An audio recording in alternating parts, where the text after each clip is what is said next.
of your listeners, probably less than 5% play a traditional forged blade iron because they're hard to hit, they say.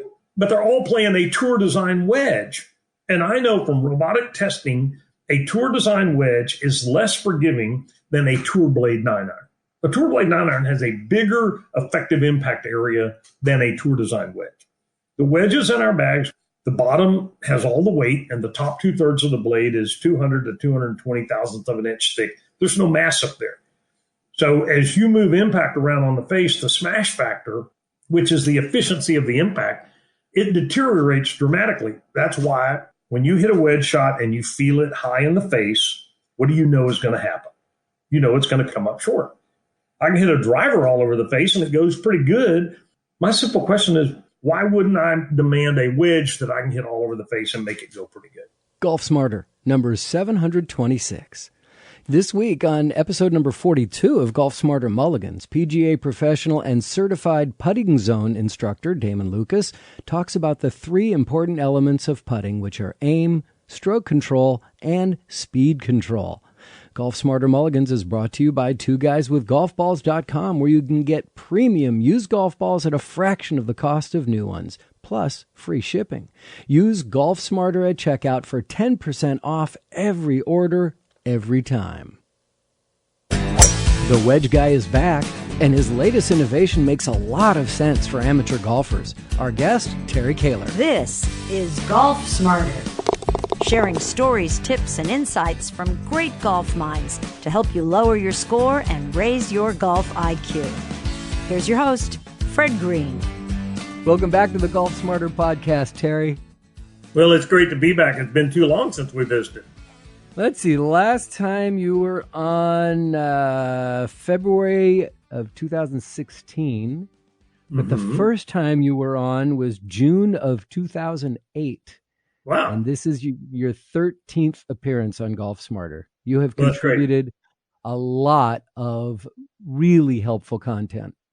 Well, I appreciate that. And we'll just call 13 our lucky number since here we are. Well, it's just the start of the next phase, I guess. There you go. And so we got to you originally as the Wedge Guy. Right. And you've continued to maintain that. In various forms, whether it be running companies, creating content, or creating phenomenal wedges, you is the Wedge Guy. Well, I appreciate that. I mean, I'm kind of goofy for those things. And yeah, I've been drawn to that category for 30 years. I was looking at when I did my first wedge work was in 1990, 91. So I'm, right at about 30 years working on wedges. And I continue to be driven to, looking at that whole category of golf clubs and what can we do that's not being done. And I've been quite outspoken about it. I can kind of go off on the soapbox about it, but I just got back from the PGA show looking at all the new wedges, my 39th time to be at the PGA show. Yeah, since I was a little kid, right? But, and the wedges just continue to be the least evolved category in golf equipment. I mean, when I first went to the golf show, the drivers were persimmon, the irons were forged blades, putters were bullseyes and 8802s and ping answers. And, we look at all of these categories, spikes. Golf shoes had steel spikes in them and shirts were made out of cotton, not, performance fabrics. And it just look at everything. But the wedges, there's some progress made, but there's not been the revolution that we've seen. And think about drivers from persimmon to the TaylorMade metalwood to the Big Bertha to the Great Big Bertha, and now to the adjustable hosels, flex faces, carbon crowns. There's been a tremendous amount of innovation. I was in a friend's Edwin Watts golf shop yesterday looking at the putter corral, and they look nothing like the putter corral looked 20 years ago. All of these spaceship looking things and composite shafts and all that. And a wedge display, as a wedge guy, it's a molded piece of metal, and they're molding them pretty much the same way they always have. And I just take offense would probably be not the right way to say it, but I look at how golfers are handicapped by what's in those wedge racks. And I'll take a breather and let you go from there to where you want to go. Well, actually, what's interesting is the only real changes in wedges have been rules changes. Well, exactly. Over the decade plus that we've known each other, there have been rules changes that have affected wedges. Yeah, we had the rules change on grooves in 2010 that we couldn't put these real sharp edges on grooves. And so we had to put a rounded edge on grooves. I won't get into the geometry, but we're talking, tens of thousandths of an inch when you get into grooves. And so companies have really focused on how to mitigate the spin loss that single change enforced. And in fact, that groove rule change is what spawned the whole store wedge design that I did. And I can go back into that, but there are multiple ways to create spin in a wedge, and nobody's using weight distribution to create spin. Everybody's trying to do it with grooves. And the reality of it is grooves can only do so much. The main function of a groove is to channel away moisture and grass so that, like the tread on your tires, a perfect example. If you think about dragsters, they never do drag racing on a wet track. It's always a dry track or they don't drag race. And they have these big old wide slick tires, right? They're slick tires, yeah. The reason is to put maximum amount of rubber on the pavement to maximize the coefficient of friction. And since they're not going to do drag racing in the rain, they don't need tread. You go to the mud drags and they get these big old giant treads on these big trucks because they're running through all kinds of slop. They need maximum channeling of moisture to get some rubber into something that it'll grab onto. So if you look at a wedge, a very dry face on the wedge will spin the heck out of a ball if there's no material or moisture. But if you interject even the least amount of moisture, you have to have grooves or you just get a knuckleball flyer. And we've all experienced that on wet days, and the grooves just can't channel away all the moisture and the ball just rockets off the face. Minimal spin, higher ball flight, and it goes further, which if you think about it, that's what we're trying to do with drivers. Drivers don't have grooves in the impact area anymore. They're keep preaching and pursuing higher launch, lower spin, basically a controlled flyer. That's what makes the ball go far. So you say, this has actually made me think about this while you're saying it. We have especially in winters here, or summers here, we have moist mornings, a lot of dew, a lot of moisture on the ground. Then it gets warm and dry. But if you're playing out in the morning, should you be drying off your wedges every time before you hit? Well, watch the PGA Tour, and the guys are around the green, and they take 4, 5, 8, 10, 15 practice swings for that shot they're trying to hit. And typically they will then point the club head over toward the caddy, and he'll wipe it down so that it'll be nice and dry and clean for the shot. And there's a lesson there. I mean, the club doesn't work as well. You take a few practice swings, you fill the grooves full of dirt. Now, they can't channel moisture. You fill them full of grass. You should always wipe your club face. If you're serious when you play in the morning, or if you have a shot out of the rough and you've taken a few practice swings, you should always wipe that club face off so those grooves can do what they're supposed to do, which is channel away moisture and debris. Let's go a little bit back into your history with the various companies and the products that you've released and lead us up to where you are today. So I first got interested in wedges back in the late 80s, and I made a trip to Scotland in 1990, and I've been messing around with wedges just a little bit and got to the old course at St. Andrews, and the turf was so tight over there. I was just getting killed. My wedge was skipping into the turf. And my brother and I went on this trip of a lifetime, and so we were in Auchterlonie's golf shop tootling around, and I saw he had a grinder in there, and I had an idea, and I asked him if I could come back. Told him I was a golf club. At that time, I had been designing putters for 5 years. So I went to the hotel, got my wedge, came back over to the shop, and I ground a bunch of the bounce off of the wedge, and then I ground a really severe bounce on the first quarter, all the way up like to the first groove in the golf club.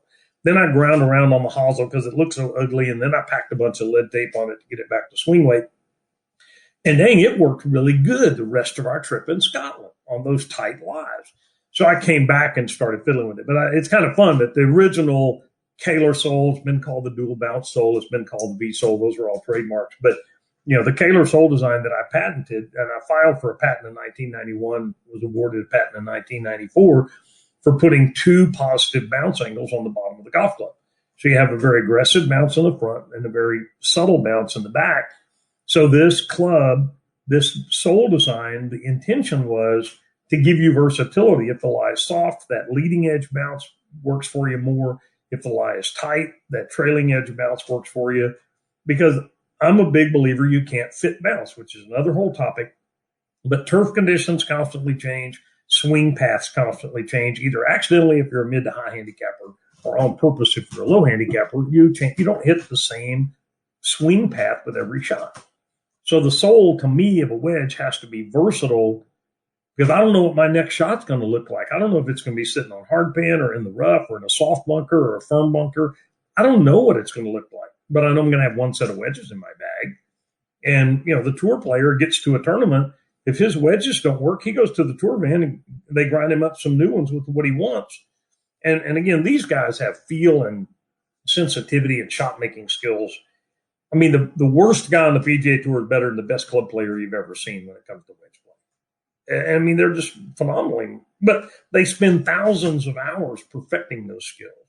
And they have major manufacturers willing to grind wedges to them over and over and over until they get them perfect. The rest of us can't feel that in a golf club. So anyway, that's how I got started. And then I created a company called Reed Lockhart Golf and took this sole design and did some other things to the wedge, thickened up the top part of the blade. I evolved that design into a company called Eidolon. That design evolved as we became Score Golf, which led me to progressive weighting in wedges, where the full range of wedges has different weighting, which one of the major brand followed that lead 5 years later. And then when I went over we brought the Ben Hogan company back, I took that similar concept, but I really wrapped a lot of Hogan traditional design values around it. And my latest work is to go back to the drawing board and to that evolution of Reed Lockhart to Eidolon to Score and go, what would have been next had I stayed focused on wedges?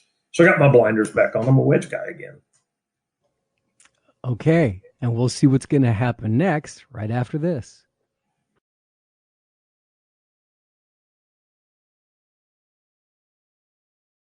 So, Terry, what's next? Now that you've gone through these various things, you've created some really interesting designs. You've actually, for me, you are the person that opened my eyes to keep more wedges in the bag than hybrids and fairway woods, because that's where all the scoring is done, right? In that short game area. Well, after I kind of retired, took a retirement out of Ben Hogan, and I mean, I burned out. I was burning the candle on both ends. I was commuting 300 miles every Friday and every Monday back and forth from my home to Fort Worth, and it didn't turn out the way I wanted. It's another whole story probably, but I had people. I started writing the Wedge Guy again for Golf WRX, and I had people writing me that knew me. I had people writing in, well, when are you going to do wedges again? I love my Scores. I love my Eidolons. And I didn't have an answer of why I shouldn't do wedges again, because there's unfinished business there. So I started the drawing board going, I got a clean slate now. I don't have to worry about honoring a brand like Ben Hogan. I can be whoever and whatever I want to be. And a guy coined a term about me one time that said, you're respectfully irreverent. And that really describes, because I will call BS where I see it. I will call garbage where I see it, but I'm also respectful. There are a lot of smart people in this industry, and I'm certainly not equipped with the resources the big guys have, the engineering, schooling, and all that. But I march to a different drummer, if you will. I'm all about that 5, 10, 20 handicap guy that I watch, and I've talked to hundreds of them, thousands of them at demo days. I've listened to, I've researched 50,000 wedge fitting interviews, and I hear them say the same things over and over. I hit the ball too high. I can't get the spin I want. I can't get distance consistency. And the reality of it is that is built into tour design wedges. When you think about the club world, of your listeners, probably less than 5%, maybe less than 2% play a traditional forged blade iron because they're hard to hit, they say. Well, but they're all playing a tour design wedge. And I know from robotic testing, a tour design wedge is less forgiving than a tour blade 9-iron. A tour blade 9-iron has a bigger effective impact area than a tour design wedge. The wedges in our bags, pick a brand, they all look, you strip the graphics off, they all look alike. The bottom has all the weight, and the top 2/3 of the blade is 200 to 220 thousandths of an inch thick. There's no mass up there. So as you move impact around on the face, the smash factor, which is the efficiency of the impact, it deteriorates dramatically. That's why you can ask any golfer anywhere of any skill level, when you hit a wedge shot and you feel it high in the face, what do you know is going to happen? You know it's going to come up short. It's going to pop up in the air. It's going to come up short. My simple question is, why would I accept that? I can hit a driver all over the face and it goes pretty good. Why wouldn't I demand a wedge that I can hit all over the face and make it go pretty good?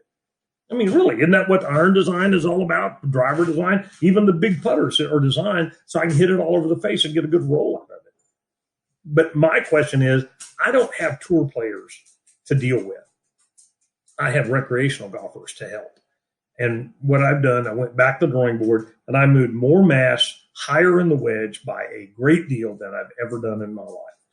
And what we've done is reduce the dispersion pattern. And we use a robot. I use live golfer testing and robotic testing. Robotic testing lets you take the golfer element out. And what does that golf club do by itself? Every manufacturer uses robotic testing. You have to, because you have to see what the club does outside of the golfer's influence. And if you take a conventional wedge, I've tested all the top ones. There's information on our website. The smash factor is 1.14 to 1.17 at the optimum impact point. But a half an inch from that, it can move down to as low as 0.92 to 0.98, which is a 20% energy loss. Well, it can't go as far. It just can't. And so what happened? Oh, that's okay. When your dog barked, my dog was sound asleep and her head popped up. So my dog is now listening to your dog on a podcast. Okay. That's interesting. So what happens is when you hit it high in the face, you have a 15 to 20% reduction in smash factor. So the ball cannot go as far. Also, it doesn't take on as much spin. The interesting thing about that is tour players have learned, and I've looked at tour player wedges and recreational golfer wedges. Tour player wedges, the impact pattern wears right at the bottom of the club head. So they're optimizing where that mass is. Recreational golfers, their impact pattern is 1/4 to 3/8 of an inch higher in the club because we play fluffier fairways than they do. If we don't like our lie, we might low roll it, okay, because people play preferred lies. We're out there to have fun. We hit it in the rough. The ball's perched up. And we don't have their skills. I keep coming back. You don't have tour player skills. So I built the wedge for the rest of us. I want you to be able to hit your wedge anywhere on the face and get about the same distance. So under a robot testing in a 1-inch impact pattern around the face, tour wedges will throw a dispersion pattern 48 to 52 feet long, from the longest to the shortest at 85 yards. That's a lot. That's 15 yards out of 85. What we did with the Edison Forged wedge is we brought that dispersion pattern from about 50 feet to about 20 feet. Wow. Yeah. I mean, at Score, we talked about being 21 feet closer because we brought the dispersion pattern down to 30 feet from 50. When I was testing wedges in 2010 and 11, when we were doing Score, the dispersion patterns were 48 to 52 feet of, tour design wedges. We created a dispersion pattern that was about 30. Now, in 10 years of wedge development, dispersion patterns on tour design wedges are still 48 to 52 feet because they haven't changed much. But we've improved our dispersion pattern from 30 feet all the way down to 20 feet. So you hit that gap wedge, you're 90 yards. That's a gap wedge. Perched up a little in the rough, it's sitting down. It's going to go about 90 yards unless you lay the sod on it or hit it in the eyebrows. And I can't help those two things. I'm a club guy. So if you make contact somewhere on the face, you're going to get more consistent distance, ball flight, and spin than any wedge on the market today. And I have robotic testing. I know that's the truth. And are Edison wedges available yet? What's the deal? Our website is up. We have just closing out probably a few more days, a limited edition of 500 numbered sets that we are all marked 1 of 500. This was we call the Edison 500 Club. These people are going to be our testers and our feedback guys, our guinea pigs, our lab rats, whatever you want to call them. They're going to be special customers. We will then, after we build those sets, we will have our regular production available starting in mid to late March. We have a fitting module that's unlike anybody's in the business that we'll have live hopefully within 3 to 4 weeks, where people can go in and they'll actually be able to, if you look at wedge sites out there now, they have what they call selector tools. You plug in a couple answers, they tell you what you ought to play. I said, if I'm going to do this, I'm going to do this right. And we're not going to get big like those guys because we can't. But when you complete the Edison wedge fit, then you will come, your profile will come to one of our wedge fitting specialists. We have some people that we've recruited, really know wedges. We share the same ideals about wedges. And one of our live human beings is going to look at your feedback and then send you back an email with what we think you ought to play and invite you to call us if you want to talk about it. I'm all about getting you the right wedges in your bag. And if I get the right wedges in your bag, we're going to be heroes and your short game is going to be better. And if we don't, we still could probably improve your scoring range performance just on the golf club. But I'm going to go to all this work to build a great golf club. I'd also like to finish the formula by making sure you get the right ones with the right shaft. And I've always been big on wedge shafts. I know we've talked about that in the show. It's the most overlooked component of wedges. All the wedges in the stores have the same heavy, stiff steel shaft, and most of us are playing graphite and light steel and R-flexes, especially as we get older like you and me. Not you. Not you, of course. Oh, no. Us. Let's take another quick time out. I want to come back and talk about the individual wedges and availability for how we can help with your crowdfunding and what we need to do. So we'll be right back.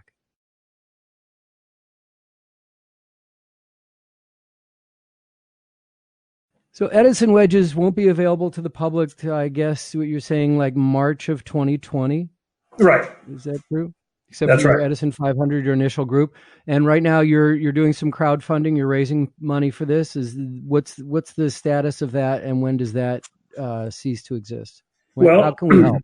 We were going to do this kind of the seat of our pants, just grow as we could grow and self-fund. And the reaction we've gotten from the live golfers that have tested these, and just a lot of wow going on, because this golf club is just really remarkable compared to any wedge in anybody's bag. And so we decided we could use some capital to strengthen our supply line so we don't run out of wedges in April and May. And I think we're going to really be surprised at the reaction to these when people actually can start hitting our demos and buying orders. So you can try I don't want a golf club in somebody's bag they don't like. That's just, I get to do things differently now, Fred, than I ever had before. But we engaged with a company a good friend introduced me to out of Houston called Next Seed. And we launched actually today, on January 30th, we launched a crowdfunding effort to raise some money, not a lot of money, but enough to where we can do what we want to do, the way we want to do it. People can invest as little as $100. They can invest as much as they want and be part of this Edison challenge to the status quo in wedges. So you can go to nextseed.com/Edison and read all about what we're doing, why we're doing it, what the investment opportunity is, and get involved or not. But the crowdfunding thing has opened up the opportunity for small ventures, whether it's restaurants, bars, any kind of product somebody comes up with. You can crowdfund and raise capital from a vast array of individuals because there are such small minimums in crowdfunding. You don't have to be an accredited investor. So people go, oh, that'd be fun to own part of a golf company or part of that restaurant for $500 or $2,000 or $50,000, whatever they want to invest. In the old days, you had to go find sophisticated, what we call accredited investors. You had to spend tens of thousands of dollars with lawyers to raise private equity capital. Now it's companies like NextSeed make this just really painless and seamless for you, where I can stay focused on golf clubs. And what's in it for the investor, the person who's putting up money? What do we get out of it? So the investor is going to execute with NextSeed what's called a SAFE agreement. That's a simple agreement for future equity. And sometime for whatever amount they want. Sometime in the next 2 years, we're going to issue our first stock. And that SAFE agreement gives you a 20% discount when we do. And it it has what's called a valuation cap. So our goal is to make the company worth as much as we can, right? We're trying to grow the company. But as one of these initial investors with the SAFE agreement, if we made the company worth $5 million, you still get converted. Your money gets converted at a valuation of $2.1 million. So the better we do, the better deal you get. And I mean, in simple terms, all the details are on the NextSeed / Edison portal. I see. So unlike a Kickstarter where you're investing in a product and trying to get that product to market, with NextSeed, you're investing in the company. Correct. And you'll become a shareholder in Edison Golf Company when we do the conversion. So, okay. And whether we have 300 people or 500 people or 200, it all depends on when we reach our investing threshold and then the deal is closed. And is that a calendar date that you? It's a combination of a calendar and an amount. It's all available at nextseed.com /Edison.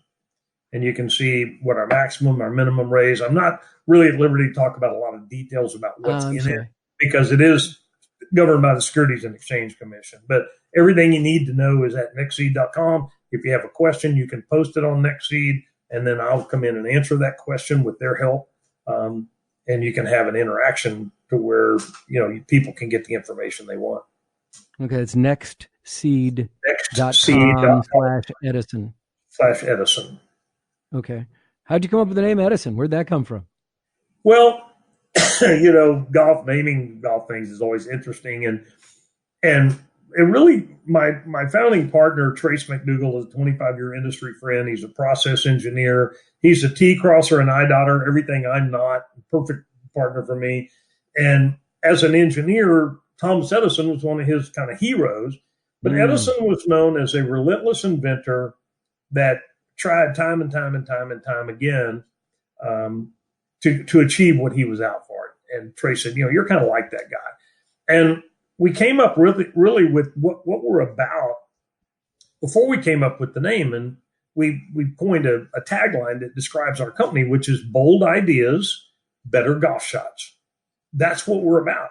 Well, then the bold ideas thing, somebody in one of the creative people I was with said, well, we got to have a light bulb on there. That's what ideas are all about. Well, then this Edison thing about, here's the guy that invented the dang light bulb. So let's just put all that together.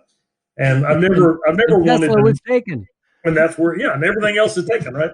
So, but when you think about brand names and I've been in marketing my whole life, and brand names are always very interesting to me. And there's so much talk about branding. But you brand yourself, you build a brand reputation by the quality of products you make or the quality of service you provide. I mean, if you were going to pick a name for a golf club and follow all the marketing rules of branding, you probably wouldn't pick the name Ping. But Ping has earned a phenomenal reputation because their products are first class, their customer service is first class, their company is first class. So now Ping is a very, very formidable brand. But if Ping would have produced junk, it wouldn't be a formidable brand just because of the brand, right? So okay, brands, I got two words for you on that. Google. Yeah, exactly. But people only Google something they've heard of, right? And the funny thing, of course, about Edison and being in the wedge business, which I've learned years in the wedge business, when you Google wedges, you get more results for women's shoes than you do for golf clubs. Oh, that's interesting. Yeah. And there actually is some Edison wedges in women's shoes out there, but there's every other kind of wedges in women's shoes too, probably except for, Callaway and Titleist and being in the big brands. But, brand names are funny and trademarks are funny, and that's another whole area. And I probably learned a lot more about the law being a lifelong entrepreneur than I really ever thought I wanted to learn. Exactly. Yeah. So what about now degrees of loft for the Edison wedges? How far are you going to expand that? What are you going to do with each of those clubs? Our initial offering, we've tooled up from 49 degrees to 59 degrees in odd-numbered lofts so that we can put a set of 3 in somebody's bag. We're tooling right now to expand that down to 45 degrees and up to 63 degrees. And, with Score, we went all the way down to 41 degrees. And we'll see where our owners want us to go. I mean, if people want us to go to 43 and 41, 39, we'll go down there. We're doing odd-numbered lofts for an interesting reason. When we began testing the Edison wedges, we found that they launch 2 to 4 degrees lower than a wedge of the same loft by anybody else. And as a result, they go 2 to 5 yards further. So if I make an Edison wedge at 50 degrees, it's going to be longer than your Tour 50 degree wedge. It's going to fly lower with more spin and go further, which is interesting because nobody talks about wedges going further. But if my 9-iron and pitching wedge that match my irons, if they go further, I need my gap wedge to go further too, or I'm creating a big disconnect in there, right? So and the most common loft on pitching wedges today in iron sets is 45 degrees. Well, the even numbered lofts of 52, 56, 60 came about because pitching wedges all kind of stabilized at 48 degrees many years ago. Well, then they began pushing those pitching wedges down lower and lower, down to 45 is pretty much there's no standards in our industry, but that's pretty much the most common. However, I told you I was in an Edwin Watts golf shop yesterday, and he showed me one of the major brands, new iron, the pitching wedge, the P club as I call it, is 41 degrees. In my set, that club's got a 41 on it actually, but it would be in many sets an 8. Mm-hmm. So, the numbers on golf clubs are really funny to me because we talk about 5 irons and 7 irons and 8 irons. And if you think about our life, one of the things we learn as a little bitty kid, one of the first things we learn before our ABCs, we learn our 1, 2, 3s, don't we? 3 is 3. It's not 4 of them. It's not 2 of them. It's 3 of them. It is a finite thing, whether there's 3 glasses or 3 dogs or 3 somethings. 3 is a value to us. But on the bottom of a golf club, it's just a name because that 3-iron could be 19 degrees aloft. It could be, if it's an old set of forged blades, it's 24 degrees aloft. They all have a 3 on them. And that screws us up because now we've taken something that we grew up thinking was a finite value, and it's just the name. Those golf clubs could have been named, when Bobby Jones and Spalding created the numbered sets. I don't know if you know that. In the early 1930s, Bobby Jones stimulated that, which put an end to mashies and niblicks and everything. But think what would have happened if they would have said, let's call these clubs A, B, C, D, E, F, G, instead of 1, 2, 3, 4, 5, 6, 7, 8, 9. Would we be hitting a G iron right now? Or an H iron? Or a D iron? But they put numbers on them. And those numbers do not have a finite value. That 4-iron of today is 19 to 20, 21 degrees. And in my forged irons that I grew up with in the 60s, 4-iron was 28 degrees. That club now has a 7 on it, or maybe a 6. So that's why when we did Hogan and we put loft numbers on everything, which people reacted to very positively, actually. Made inventorying a little difficult, but it's about precision. And to me, I want to know how far that golf club goes, and I want to know what it is. And I don't want you to call it Charlie or 7. I want you to call it 35 if that's what it is. I want to know what I've got in my hand. So anyway, that's just philosophical. I want absolute precision if I'm playing golf. All right, so then help me on this. Let's end this with one piece of Wedge Guy advice. And that is for the average player who is not skilled or consistent at getting a nice divot out of your shot. Will the Edison wedges help those people who are sweepers and scoopers and flippers? And but the amateur golfer, it's not as easy to get a good clean divot by hitting the ball, then hitting the ground as we would like. Will the Edison wedge help us still get some spin and accuracy if you can't hit the ball with that consistency? I'm a golf club guy. So I make a golf club in Fort Worth, Texas, and send it to you in California. I have no control over how you make contact. When you make contact, I can influence how that club interacts with the turf. And the sole, the Koehler sole, which has these 2 bounce angles in it, I believe, and I've had tens of thousands of golfers, maybe hundreds of thousands, confirm that is the most versatile sole in the industry today to accommodate the turf interaction you made after I sent you that wedge. Because sometimes you take a shallow divot, sometimes you take a deeper divot because you're a recreational golfer. You're an 8 or 10 or 12 or 20 or a 5.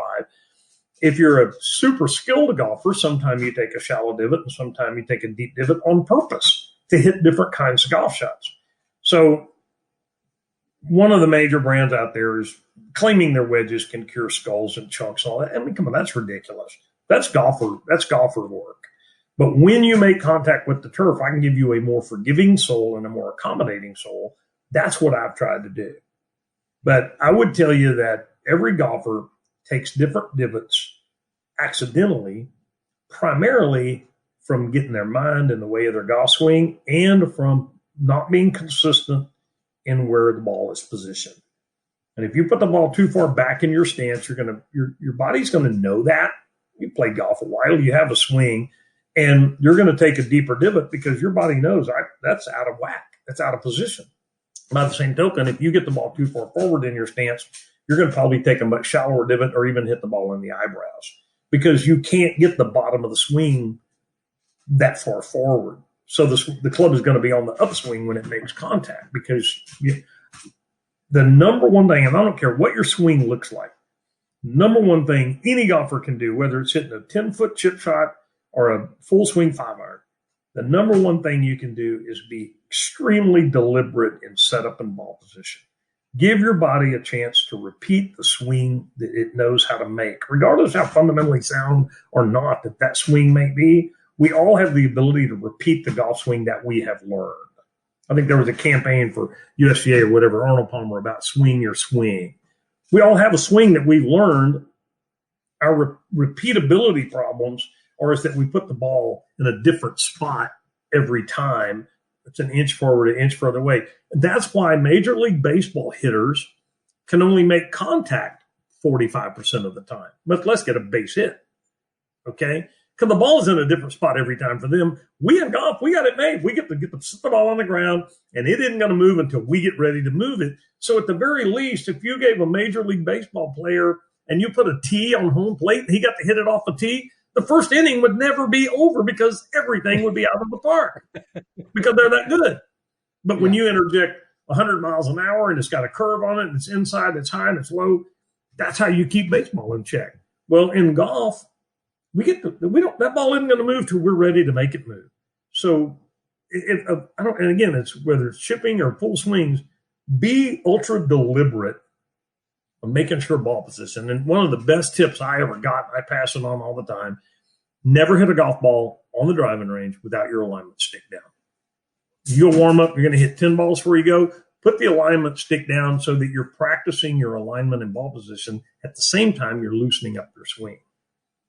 It's a great tip. And a teaching professional gave me that tip. He said, "What are you doing out here?" "Well, I'm just warming up for a round." He said, "What are you warming up? You don't even know where you're aiming. You know where you think you're aiming, but you get out there on the golf course, you say, I'm pulling everything." Well, that's because you were practicing a pull on the driving range, but it looked like good shots. Then you get out on the course and you get very deliberate. You set up, you go, "What's going on?" "Well, I was rehearsing a pull swing on the driving range. I didn't know it because I didn't have a stick on the ground." You can get these alignment sticks at your golf shop and you can buy them at Home Depot or Lowe's for like $1. So. Right. They're easy to get. Hey, man, it's always so entertaining and educational to talk to you. I'm so glad that we were able to get you back on the show. Best of luck with nextseed.com/Edison. And also for more, go to edisonwedges.com. Terry, it's the Wedge Guy. Well, I appreciate it, Fred. It was great to get back together. Always have fun with you. Let's do it again soon. Well, if you count how many times he's been on, we probably will. Hey, for more information on how to participate in the ownership of Edison wedges, go to nextseed.com/Edison. And if you'd like to find more on Terry and his newest company, check them out at edisonwedges.com. A quick story for you. Last week, I was in Cuba touring with a religious group, which is probably one of the only ways you can get into Cuba these days from the United States. Anyway, the hotel where we were staying had a print ad in the men's room for a golf course.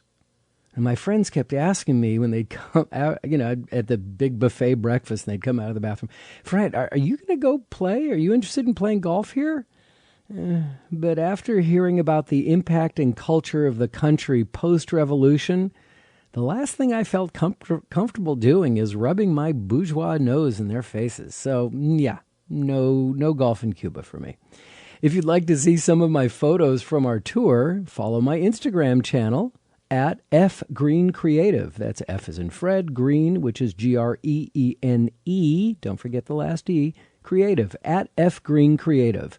Also, when you follow at Golf Smarter on Instagram, you'll see this week's episode cover, along with a short audio tease that's generally heard at the beginning of each episode, so you get a sense of what we're going to talk about, but only a 1 minute sense or less out of the 30-minute interview, so don't think that that's everything we cover. If you've heard these before, you know that we're all over the map. If you have any questions, feedback, or suggestions, follow at Golf Smarter on Twitter or Instagram. You can read our content on LinkedIn or just click on the Hey Fred button at golfsmarter.com.